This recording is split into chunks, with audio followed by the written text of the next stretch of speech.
Good morning, party people in the place to be. Welcome to the morning show of yours truly, Dex the Algo Capitalist. Coming to you live and direct from postwavetrading.com, home of the world famous attack reports. You need it, man. If you're going to operate in these markets, you got to have a plan of attack. Get your subscription at postwavetrading.com. All right, so I hope everyone got a good night's sleep and a peaceful night's rest because now it's time to roll up the sleeves and go to work, right?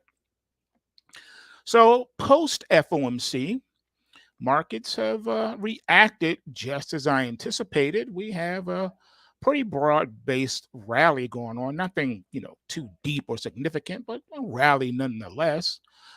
You have the U.S. dollar index, though, moving the opposite direction. It's down right now, down a pip. We're at, make it down 21 pips. We're at 105.73 right now. And we have the euro down 39 pips at 107.10. Pound sterling is down 60 pips, and the Aussie is up 3 pips. Very interesting, is it not, ladies and gentlemen? Very interesting. All right. The Bitcoin futures are up $2,130, trading at $59,485, which we did anticipate that there will be some type of defense mechanism. In last night's watch list video, we did anticipate that the bulls will come in and defend at that key support level. And it's looking like that's exactly what has happened. Now, the question is, will the technical bounce rally be sustainable? And so, yeah, we're going to be monitoring that over the next 24 hours. Ethereum futures up 74 at 3,002. We have crude oil futures down 29 cents a barrel, trading at $78.71 a barrel. Nat gas up 9 cents at $2.02. Gold futures up $4.10 an ounce at $2,315.10 an ounce. We have silver futures this morning up 23 cents per ounce, trading at $26.98 an ounce. We have copper down a nickel, trading at $4.49.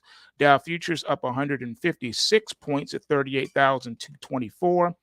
E-mini S&P 500 futures up 18.5 points at 50.65. And we have the NASDAQ 100 futures up 88 points at 1756 and a quarter.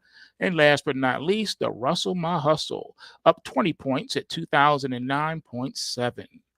So that's a brief overall snap view of the overnight markets. And now that we are beyond the first hour of trading, pretty much the market has decided what it's going to be today.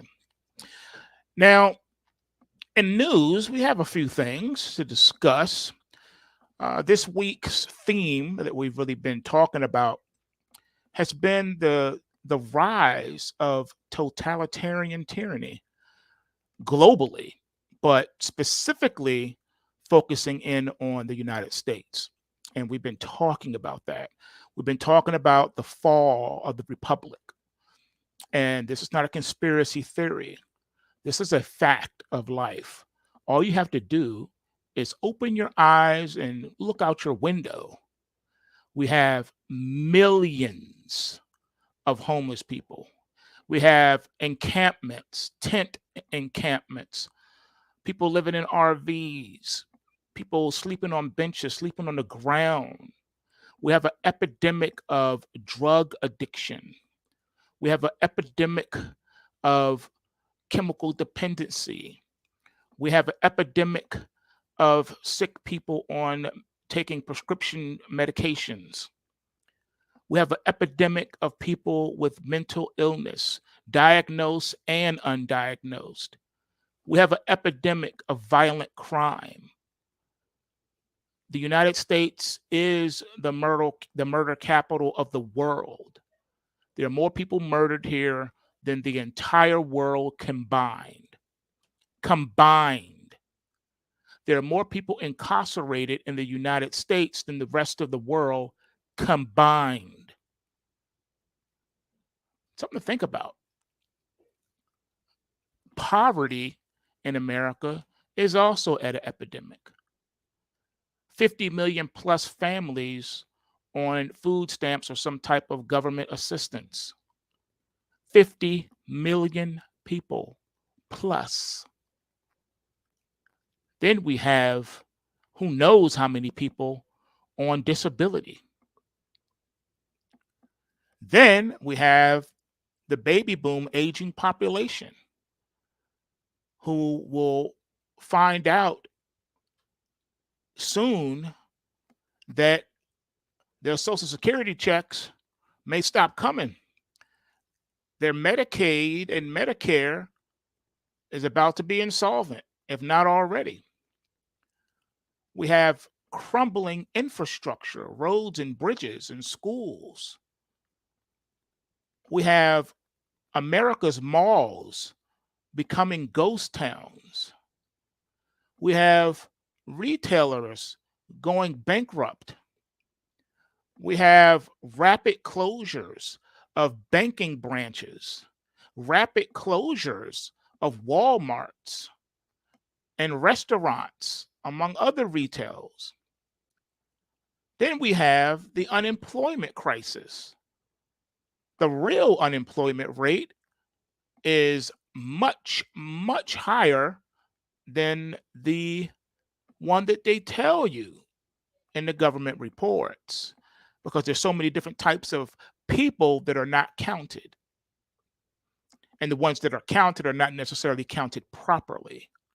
So they will have you to believe that anyone who wants a livable wage paying job has the opportunity to get it, which is just not true.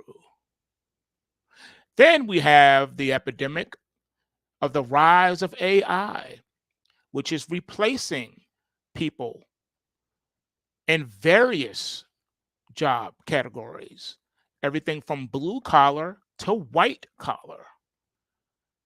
When a computer program can do your job more efficiently and effectively and at light speed times quicker than you, who do you think's going to be hired and who do you think's going to be fired?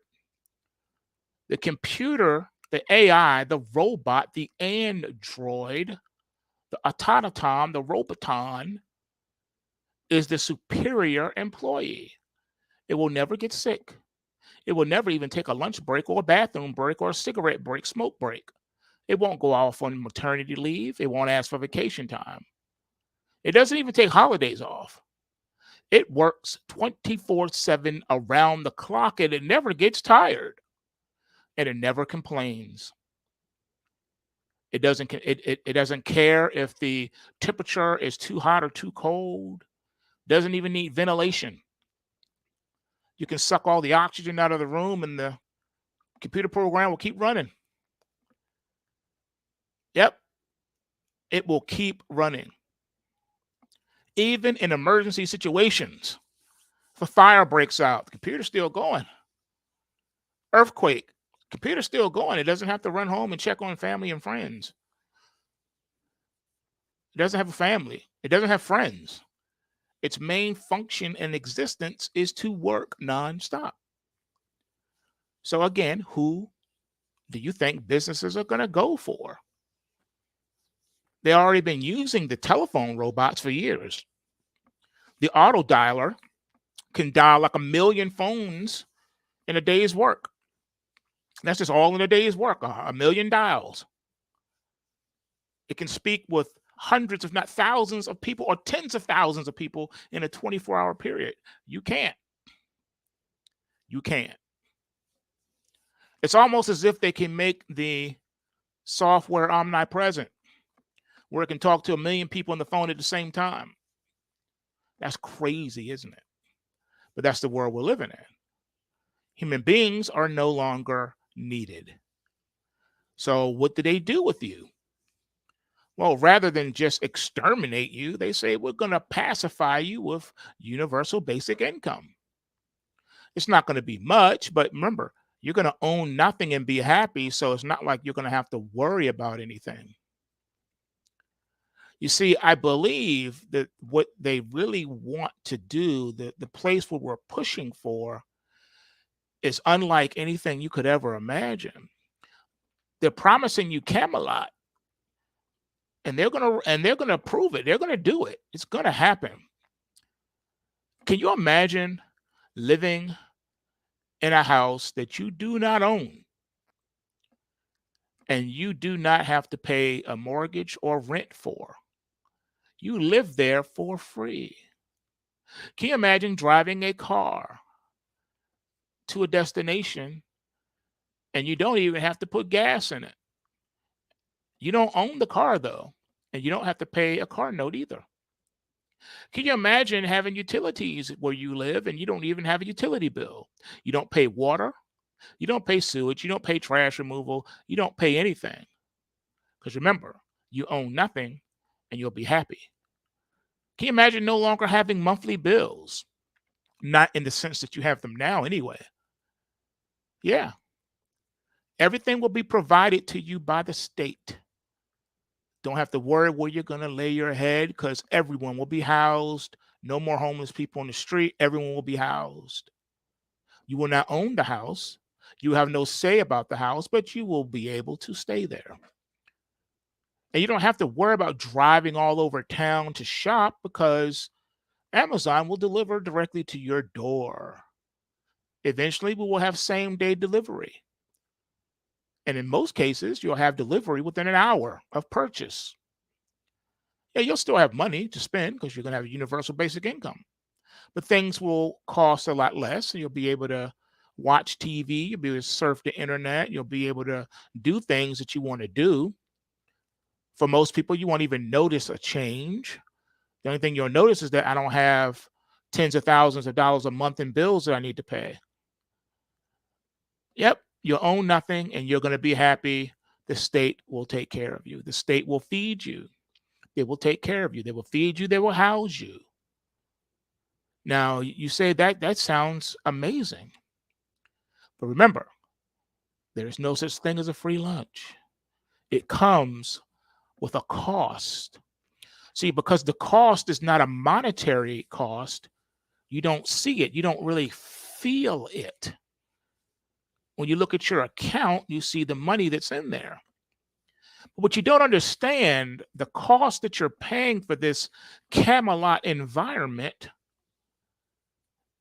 is your freedom. You no longer have freedom.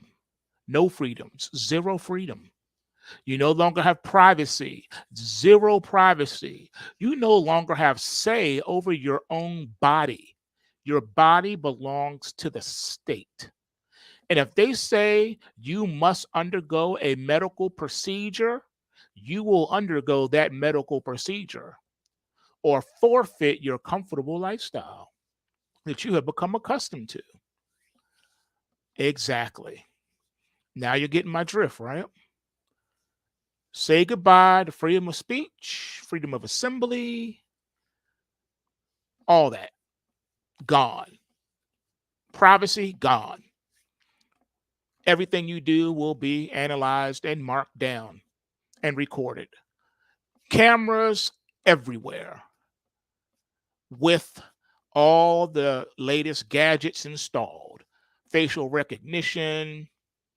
It can take your temperature. They also have audio. It's audio visual cameras and living color in HD in 4K.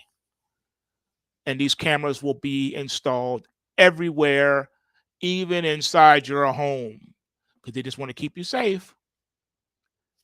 You don't need an alarm system. No, you just need these cameras so the government can check on you. The government will watch you as you sleep. You can sleep peacefully tonight because the nanny state will be watching. Don't worry about it. If anyone breaks into your house, we'll see it first and we'll call the police. Don't worry about it. We'll send the police right over there. Don't even worry about it.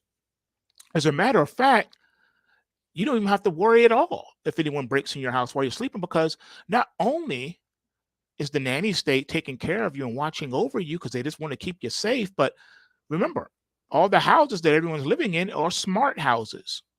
So as soon as the intruder breaks in, they will lock you in your room. Don't even worry about it. The doors will lock. Protective shielding on the windows will come down, just like in the Purge movie, and you'll be safe. You can keep on sleeping. You don't even have to wake up. There's an armed gunman in the house, and you don't have to worry about it because your bedroom doors are shut and they're bulletproof, including the doors to your kids' rooms and the windows. Every window in the house has that bulletproof thing that comes down so they can't get you. The intruder is trapped in the house and cannot escape. Only thing they can do is sit there and wait for the police to come and arrest them. You don't even have to wake up. The police don't even have to talk to you. You're safe in your room, sound asleep. You didn't hear nothing. You don't know nothing. That's what it is. All right. And yes, you stole my thunder, man. You stole my thunder, but you're right. The comment in the live stream is that China urinals do health checks now. Yep. Like I said, say goodbye to freedom. Yeah, you'll have a camera in your house. You'll get used to it. You'll get used to it. Yep. And everyone will have an Alexa type thing in the house as well. Don't worry about it. You'll be okay. You'll get used to it. Camera watching you. Yes. Toilet analyzing your health. Everything will be able to analyze your health. When you get in a car, it'll be able to take your temperature. It'll know if you're sick, if you need to be driven to the hospital, and if you are sick, doesn't matter what your plans are, where you plan to travel. The car is an autonomous car, so it's going to lock the doors and tell you it's just trying to keep you safe, but for your own good, it needs to drive you to the local emergency room because you need treatment. You're like, but I'm fine. No, you're not. You're not a doctor. I am. You're not a doctor either. You're a car. You're a Tesla. Actually, ma'am, sir, yes, you're right. I am a Tesla, but I am autonomous. I am an AI, and I am also a licensed physician. And I just took your blood pressure and your temperature, and your numbers are a little off right now. I can see your electrolytes are all over the place. You're low on your magnesium. We need to take you to the local ER. We're just trying to keep you safe, sir. Please calm down. Do not panic. Are you ready for that kind of reality? But I don't want to go to the hospital, sir. For your own good, I'm going to have to ask you to calm down. Yes, the car is taking you where you don't want to go because it just want to keep you safe. Just wants to keep you safe. You could get in the car and you're driving to, let's say, the local Papa John's because you just have a craving for pizza. And you're on your way to the Papa John's. She's like, yes, I'll be there in a couple of minutes. You can almost taste the pizza sitting in the car on your way. And all of a sudden the car says, I'm sorry, sir, ma'am. I see that your destination is the local Papa John's. I'm sorry, but this is an unapproved location for you. So we're gonna have to turn the car around and take you back home. Now, if you like, there is more healthy options for you. I can drive you to the local salad shop and I can go ahead and place the order while we're driving there. It'll be ready when we get there, sir. Would you like me to do that? No, I want my pizza. I'm sorry, I cannot allow you to go there, sir. That's against my programming because you have high blood pressure and high cholesterol and you're diabetic and you're this and you're that and your weight, you've gained 2 pounds this morning when I weighed you when you got in the car. So I'm sorry, but you're not authorized to get a pizza today, sir. Are you ready for that kind of reality where the car is your prison when you get in it? Because it's an AI, it's an everything AI, it's an omniscient AI. The AI is a doctor, the AI is everything, a nutritionist. It really should be keeping its eye on the road and not crashing, but for your sake, to keep you safe, the AI is everything you need. You don't need anything else. The AI knows you better than you know yourself because it's taking your vital signs as soon as you sit down in the car and put on your seatbelt. Oh, and by the way, for you people who don't like to use seatbelts, the car just won't start until you put it on. It'll say, "I'm sorry, but I cannot leave from this spot until you put on your seatbelt, sir, ma'am." "Oh, I see you're not wearing your glasses. I'm sorry, but you cannot drive without your glasses." "But I'm not driving. You are. You're an autonomous vehicle." "I understand that. And I understand your concerns, but we're just trying to keep you safe. Can you please put your glasses on before we start moving?" I hope you guys are ready for this. It won't end there. You get up in the morning, you have your routine. You get a cup of coffee, a couple of creams, a couple of sugars, get a nice sugary donut. You go to the refrigerator to open up the refrigerator to get a donut. The refrigerator will not open. You're like, "What's wrong? Is it stuck or something? I can't get the refrigerator open. This is the darndest thing."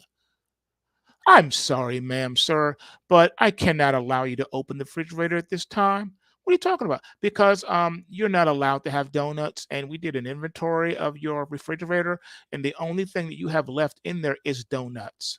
And we just want to keep you safe. So for your own caution, for your own health, in order for us to keep you safe, we cannot allow you to open this refrigerator." "But it's my donuts. I paid for it." "We understand that, but I'm sorry, your electrolytes are off this morning and your sugar is too high. Right now, we're getting a reading of 6.5. We need you to be under 5, sir." "Come on, this is not fair."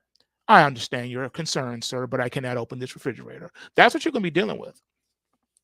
"How come my coffee isn't ready?" "I'm sorry, we cannot allow you to have coffee this morning either, sir, because you put cream and sugar in it, and you can't have any sugar today. I'm sorry. Your sugars are too high." This is the world that awaits you. You'll own nothing, but you'll be happy. How are you going to be happy as an adult being controlled by a computer program, telling you what you can and cannot do, telling you where you can and cannot go? This is where the world is headed. And I hope you've been paying attention. I hope you are ready for what's about to come. But just remember, you own nothing, but you'll be happy. How in the world did they expect people to be happy when they're being told what they can do, what they can think? What's up? Make that make sense. You can't. You can't. While the U.S. is crumbling, the government sends billions of dollars overseas while its citizens are starving and homeless. They went to war against the king. They didn't like the British rule. So the ancestors, the founding fathers, staged a revolt. They didn't like it. But then they did the most, and they've just taken the king's place. What am I talking about? We've been talking about tyranny. We've been talking about totalitarianism. But this doesn't just happen in a vacuum. Oh, no, it doesn't. It's a product, or should I say, a byproduct of violence. And what is violence? Violence is a tool imposed by colonialism. Did you know that? In launching their counter violence against the colonizers and settlers, the colonized demonstrate a level of careful planning and discipline that defines the objectives of their revolutionary endeavor. Because violence is generally considered to be a means towards an end. Only a mindless nihilist would look at violence and say that here is an activity that is or should be an end in itself. Not even the US authoritarian regime thinks that. The unfolding events in Palestine, homeland, are forcing people to carefully analyze the problem of violence and its uses, both by revolutionaries and others. Now, in the case of Palestine, numerous Western commentators and pretentious intellectuals rushed to discuss the launch of the Al-As flood military operation on October the 7th of 2023, providing their own moral judgments over the Palestinians' justified use of violence against the Israeli settler entity. It is therefore important to revisit the discussion around the use of violence, as this can lead to revolutionary masses of the world, those who are following closely the events that unfold in the region of West Asia, to a better understanding of how violence should be used and when it should be applied. Now, while it comes without saying that armed struggle is an enshrined right for people living under occupation, Western intellectuals and humanitarian moguls are only used to consume Palestinians as suffering animals. As such, they cannot stand the possibility that Palestinians and their regional allies can organize and launch a planned military operation against their violent usurpers and subjugators. This leads us to the killing machine of colonialism. And it is something that we cannot easily dismiss. One moment.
My deepest apologies. I had to take that very important phone call.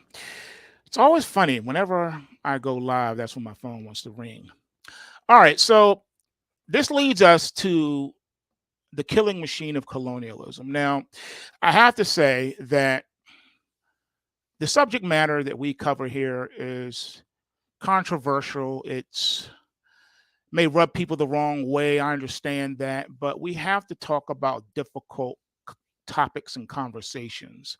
We can't just sit idly by and say nothing and do nothing. All right. How does the saying go? All that's needed for evil to prosper is for good people to do nothing. Well, we have to talk about it, folks. We got to have these conversations. We just have to. Because believe it or not, everything that we talk about here comes back to these markets. Everyone wants to know where Bitcoin's going to go next. Everyone wants to know how low can it go? How high will it go? What about gold? What about silver? All these things that we're talking about impact this in one way or another. Because remember, everything that can be known and is already known and understood has already been priced into the market. Whatever people believe, the price action will follow, even if that belief is wrong, even if that belief is selfish or arrived at with impure motive. Doesn't matter. The price is atheistic when it comes to truth or anything else. It doesn't care. All price cares about is movement. So back to what we're talking about here. This theme for the week, we've been talking about totalitarianism, tyranny, and its many faces. And we're rolling up this with the topic of colonialism.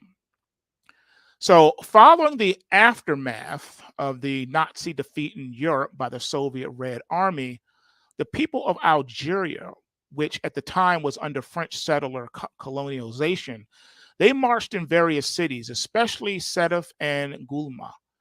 This event took place on May the 8th of 1945. They marched asking for the release of political detainees and the application of more humane treatment of Algerians on their national territory.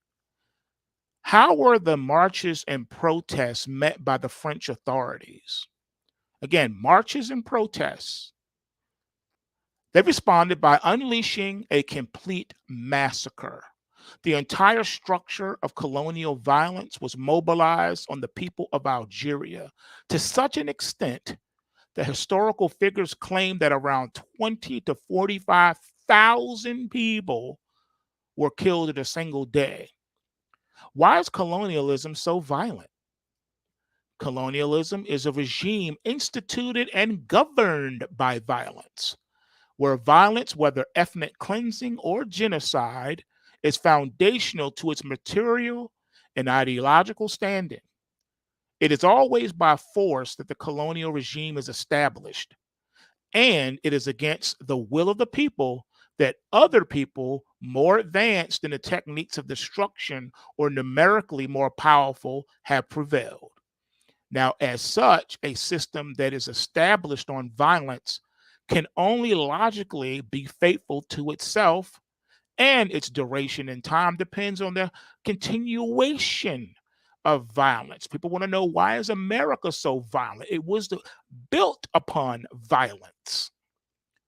Yet this is not an abstract violence. It is not only a violence perceived by the spirit, but also a violence manifested in the daily behavior of the colonizers towards the colonized. It is one that purposely aims to shorten the lives of the colonized, that is, to kill them. Contempt, a politics of hate, and incitement to genocide are manifestations of a very concrete and painful violence. Colonialism, however, is not satisfied by perpetrating violence against the present. The colonized people are presented ideologically as a people arrested in their evolution. They are arrested in time. They are impervious and impenetrable to reason, incapable of directing their own affairs. Sounds familiar? Requiring the permanent presence of an external ruling power.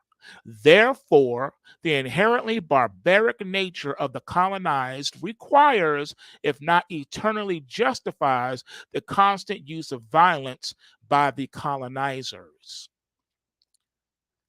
Has not America been occupying foreign lands for decades now? Violence in everyday acts, violence against the past and memory of the colonized, violence against their future. The colonial regime, due to its spiderweb nature, requires the exercise of endless violence. The violence is framed as an enlightened struggle where the forces of light are pitted against those of darkness. Men, women, and children are turned into flesh. No distinction exists because the colonized must be oppressed and clobbered. Their lives must be annihilated and shortened. The history of the colonized people is thus transformed into meaningless, savage, and immoral unrest that must be condemned. It's not merely displaced from history, it perpetually exists outside of it, as the colonized inhabit a state of suspended time, always positioned beyond its confines. Therefore, it is very difficult to understand the violence of the colonized. If it is thought and presumed in terms of the ideas disseminated by the colonizers, the imperialists, and thus by the Burgess philosophy, for those petty, violence is a relic of barbarianism, and only human animals can resort to it. Violence is bound to disappear under the progress of enlightenment, civilization, and democracy. In fact, for those who have been brought up under this ideology, it is natural to have a profound contempt for the people who explain the violence under which the colonized live. They are astonished to see that educated students, for instance, can agree with the likes of barbaric forces. This is why they rush to condemn it. They want everyone and everybody to do so. How can you dare to make sense, explain, and empathize with these animals? At times, they hold up a false distinction, one between civilians and terrorists. But such a distinction never existed in the first place. It is a twist, all right? And it is nothing more than colonized legality and rhetoric. The colonized, when confined to a narrative of victimhood, suffering, and misery, is often welcomed by everyone, even among the most liberal factions of the colonizers. However, when the colonized take action to challenge their state of misery, accusations and condemnations swiftly follow. The colonizers often perceive those who analyze the violence of the colonized as acting in bad faith, dismissing their explanations as absurd, meant to rationalize the actions of people they view as inherently stupid, barbaric, and terrorist, lacking any capacity for reasoned thought. And so, one has the impression that for the colonized, humanity began with the arrival of those brave settlers.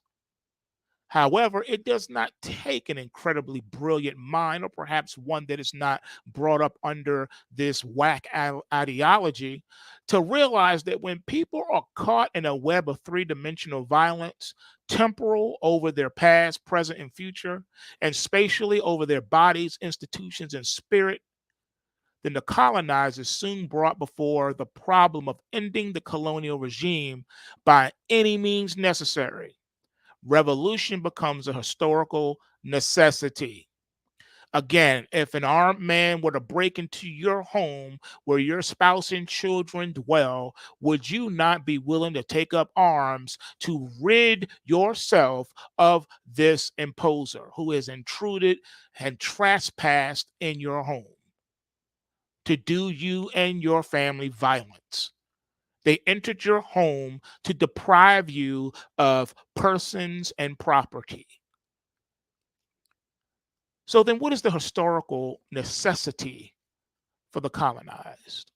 Well, colonialism drives the colonized people into revolt because in daily life, the colonizers opposes the opposed people's desires. And the colonized organize themselves under the influence of numerous causes of different aspects: social, religious, national. Then they elaborate their revolutionary ideas in order to liberate themselves. In doing so, the colonized people respond to the orchestrated violence. However, this endeavor faces a formidable challenge. The colonizers not only strive to preserve their own existence, meaning their self preservation, but they also grapple with the necessity of redefining self preservation as new values, truths, and morality. Their actions are inherently transformative, aiming to overthrow the colonial ideologies and consign them to the dustbin of history. The call for freedom and the actions taken to achieve it embody the struggle for decolonization, wherein the colonized reclaim their humanity, agency, right to self determination, and the liberation of their land. These actions symbolize a quest for selfhood and freedom that transcends the physical, conceptual, and psychological barriers of violence imposed upon them. So, in launching their counter violence against the colonizers and settlers, the colonized demonstrate a level of careful planning and discipline that defines the objectives of their revolutionary endeavor. Now, unlike the colonizers who often target children, women, and indiscriminately destroy infrastructure, hospitals, educational institutions, and residential areas with utmost savagery, the colonized focus their attacks on military and army units. See the vast difference there? Furthermore, they treat prisoners from the colonizer community with a humanity that often surpasses even the settlers themselves. However, the colonizers ultimately perceive this revolutionary call as an existential threat. They experience physical and moral fear, and this double fear is translated into aggression and severely homicidal, genocidal conduct. In fact, as the Israelis did in the aftermath of October the 7th, they started pinning all their genocidal fantasies on the colonized Palestinian people. Driven by a powerful guilt complex, they think that if the Palestinians should come to rule over us, they would certainly treat us like we used to treat them. So this is where the entire charade of lies concerning the beheaded babies and raped women comes into the picture. Once again, the attempt is to reduce the history of the Palestinians to one of senseless and barbaric acts of violence. So then how does this lead toward the path of liberation? Well, it's important to say that when the Algerians revolted in 1945, they indeed faced massacres. Yet 9 years later, a revolutionary war started that eventually led to the liberation of the country from French colonialism. The military operation of October the 7th of 2023 has set the Palestinians on the path of liberation of their homeland. The path is fraught with obstacles and bloodshed, but the Palestinians and their regional allies have come to terms with a very crucial historical fact. For people living under colonialism, there are historical necessities and inevitabilities that must be confronted to liberate themselves. Violence, then, is only a tool that is required to regain one's existence. Unfortunately, it does not matter what Western progressives and academics think, because there will be no NATO-led bombings coming to liberate the Palestinians. And the latter know this too. Wake up, people. You have been lied to yet again. Western media loves to do that, to keep the American people dumb so that you don't really know what's truthfully going on. They'll have you to believe anything they want you to believe, but you guys are smarter than that. You guys and gals know the truth. You know what time it is. You know that what you've been seeing and hearing ain't right. How can it be? And you know what? If you've noticed, every time you hear the mainstream media mention China or Russia or Iran, it's with negative commentary. But did you know that Russia may not start an all-out war with NATO? No, because it already has plans to destroy it from within. Right? Politicians say Russia poses the gravest threat to European security since World War II. But Russia is weakened by the Ukraine war, and they're in no position to attack NATO. Instead, the Russian president wants to weaken and undermine NATO from within. See, the era of relative peace and prosperity the West has enjoyed since the end of World War II is quickly coming to an end. In March, Poland's Prime Minister Donald Tusk said Europe was in a pre war era and that Russia must not defeat Ukraine for the security of the continent. See, they're afraid of Russia. He said he didn't want to scare anyone, but war is no longer a concept from the past. He stated in an interview with several European media outlets, he said it is real. In fact, it already started more than 2 years ago, referencing the Russian invasion of Ukraine. So it's one of a series of increasingly stark warnings that the war in Ukraine could be a prelude to a much bigger conflict.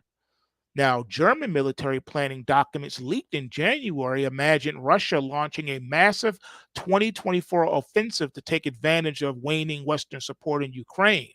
The documents obtained then envisaged Russia turning its sights on NATO members in Eastern Europe, with it seeking to destabilize its enemies through cyber attacks and internal chaos in the Baltic states of Estonia, Lithuania, and Latvia.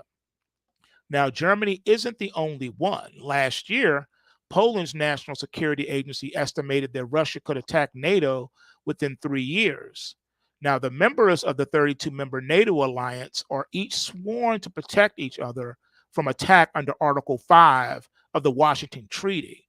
That means a Russian attack on one member could spark a war involving several nuclear-armed states. But whether Putin really does intend to attack NATO and what an attack might look like remains unclear. In March, Putin denied having any plans to attack NATO members, describing such claims as complete nonsense. Western military chiefs are not convinced, however. A month earlier, Putin menaced the West with the prospect of a nuclear attack over its support for Ukraine. He alluded to a recent suggestion by French President Emmanuel Macron that NATO could send troops to Ukraine to support its fight against the Russian invasion. Analysts mentioned that Russia is weakened by the toll of the Ukraine war and is in no position to attack the alliance. But Putin is playing a long game, and the outcome of the Ukraine war and Russia's long-standing bid to undermine and corrode NATO will be key factors in deciding whether Russia attacks. So, how does Putin plot to corrode NATO? Well, Putin has a key advantage over the West. And while Western leaders plan within election cycles of around 4 years, Putin is an authoritarian leader with no serious challengers to his power. That means he can look decades ahead. He does not want at this moment a direct confrontation with NATO, but he thinks in a different way and plans in a different way to the way the West does, and therefore the way NATO countries do. So his ambition is growing, and it's reasonable to understand why. Some analysts believe that Putin realizes attacking NATO now would exact a vast and punishing cost on Russia. So instead, Putin will seek to weaken NATO from within to create soft spots he can strike in the future if he chooses. To do this, Putin will likely intensify Russia's so-called hybrid warfare against NATO countries. As NATO puts it, hybrid warfare often plays out in gray zones below the threshold of a conventional war. The instruments or tools employed and fused together to unleash hybrid warfare are often difficult to discern, attribute, and corroborate. They can include spreading conspiracy theories and disinformation, boosting extremist parties in certain countries, stoking terror threats, and launching cyber attacks to undermine the foundation of Western societies. But here's a good question that no one is asking. If you know all this, why are you allowing it to happen? How many times have we heard, oh, this is a cyber attack, it came from Russia, another cyber attack came from Russia, another data breach, oh, it was Russian. Oh no, Russia hacked the US election. If you know all of this, why is the US powerless to defend itself against Russian cyber attacks? How do you expect to win a war against Russia when you can't even win the cyber war? China and Russia, according to the mainstream media's news reports, are responsible for nearly every cyber attack that the US has had in the last 5 years, according to them. According to the US government, China and Russia are responsible for every hack and data breach that was ever announced in the mainstream media. So you're trying to tell me you know this, you know who the actors are, but yet you are powerless to stop it. So why are you awarding multi-billion-dollar cybersecurity and infrastructure security contracts to these big Fortune 500 companies that specialize in cyber security and infrastructure? And it keeps happening. Where's the disconnect? Make this make sense. You can't. How do you expect to win a physical war if you can't even win a cyber war? We can't even stop Russia or China or anybody else for that matter from hacking our US elections.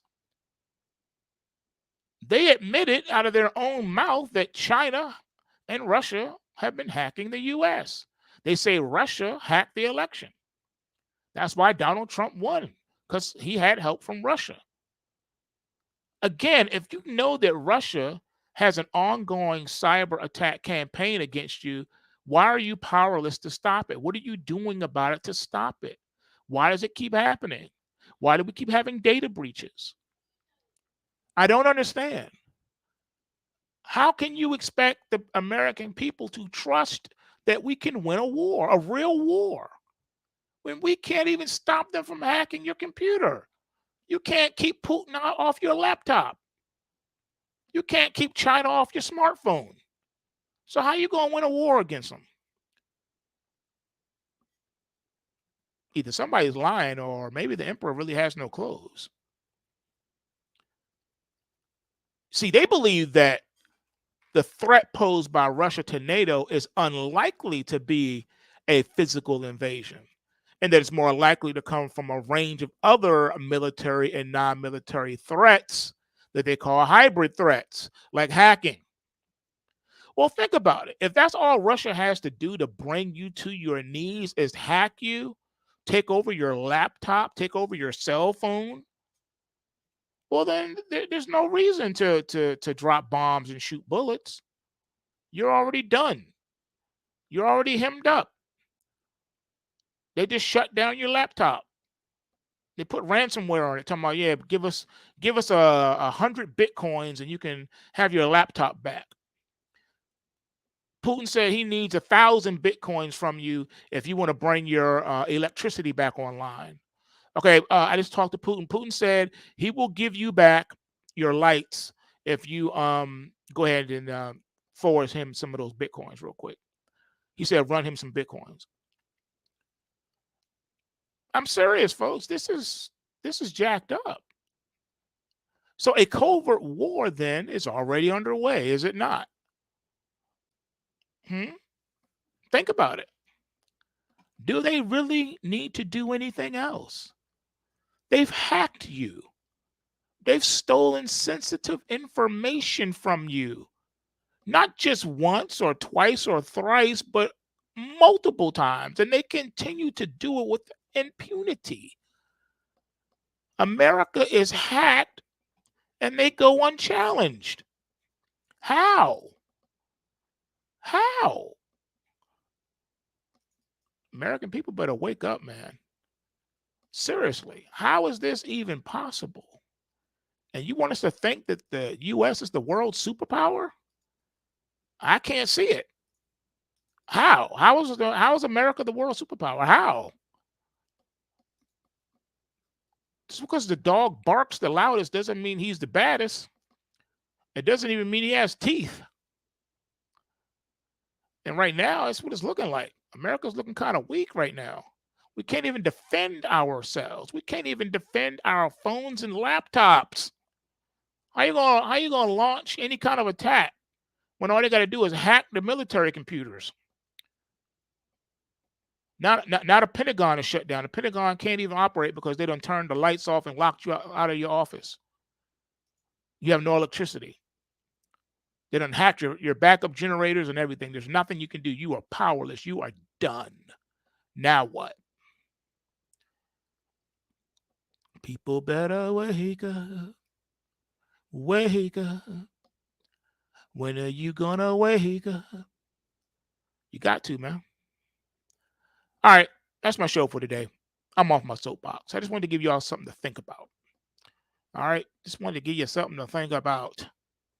Something to know, something to experience, something to wrap your head around. So, we got to think our way through these things. We got to. We got to think about it. Okay? Be encouraged, folks. System works if you work the system. Bulls make money. Bears make money. And pigs get slaughtered. So remember to take what you can and give nothing back. And on that note, I'm out. Smash that like button. Purge.